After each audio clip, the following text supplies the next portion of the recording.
अगर मजिस्ट्रेट मुलजिम को 249 ज़ाबिता फौजदारी क्रिमिनल प्रोसीजर कोड के तहत बुरी कर दे तो हुक्म बरियत के खिलाफ सिर्फ हाई कोर्ट में अपील दायर की जा सकती है। सेशन कोर्ट में निगरानी काबिल समाअत न है। हुक्म बरियत के खिलाफ रटगी काबिल समाअत न है, इसका मतलब यह है कि मजिस्ट्रेट के फैसले को सिर्फ हाई कोर्ट में अपील के जरिए चैलेंज किया जा सकता है और रट पिटीशन या सेशन कोर्ट में निगरानी के जरिए नहीं।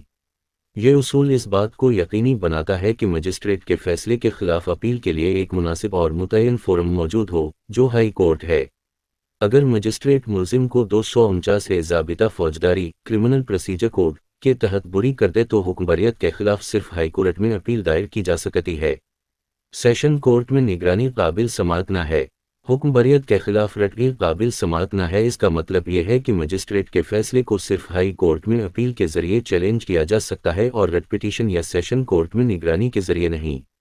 ये उसूल इस बात को यकीनी बनाता है कि मजिस्ट्रेट के फैसले के खिलाफ अपील के लिए एक मुनासिब और मुतय्यन फोरम मौजूद हो, जो हाई कोर्ट है।